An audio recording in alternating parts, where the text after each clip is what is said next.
Abanganga Jarada Arbeture Abanganga Initena Dapse Abanganga Marahe Dubule Abanganga Walisa Bekate Abanganga Daloni Kuberufe Dur yeroo Oromoon isee Afrikaan duudhaa fi amantii mataa ofii qabusan Oromoon waaqa isaa kadhatee falatee waaqa isaa galateeffatee kan jiraatu.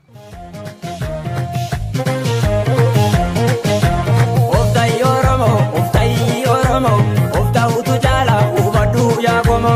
Oftai Oromo, ofta utu jala, ubadu ya gomo. Aba uduganga, amayo manazaza, ummata Afrika, sena zaza kata. Aba uduganga, amayo manazaza, ummata Afrika, sena zaza kata. Aba uduganga, uso yagane. Aba uduganga, jarada arbeture. Aba uduganga, initena dapse. Aba uduganga, marahe dubule. Aba uduganga, walisa bekate. Aba uduganga, daloni kuberufe.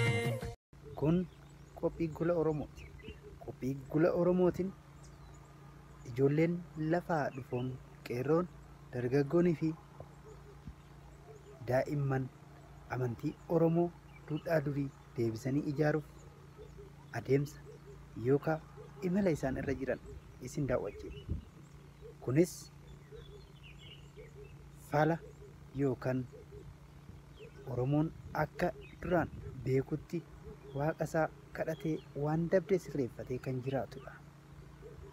Kun immoo sagantaa galateeffannaa waaqaa yookaan immoo waan argatanitti gammadanii kan dhabaniif abdii itti horatanii.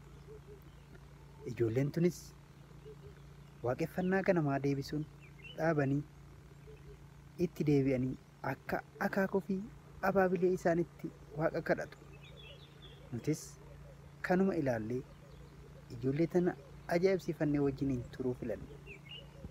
Kunis kan arguuf jirtan koonyaa dugdaatitti galma waaqeffannaa malkaa Wakkallee Guddooti. Ijoolleen tunis akkanatti waaqa kadhachuudhaan korma qopheeffatanii galata isaanii itti fufan. Baay'een namatti tola. Daa'imman umuriin isaanii waggaa 8 hanga 16 keessaan dhabaman.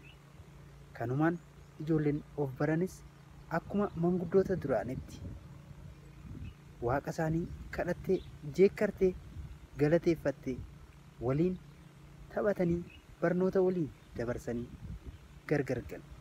Guyyaan isaas guyyaa dilbataati. Mee viidiyoo gabaabduu kan haala jalqabbii fi waaqa galateeffannaa akkasumas gaafa daa'imman kun korma isaanii eebbifatan yaa daawwan turtii gaarii.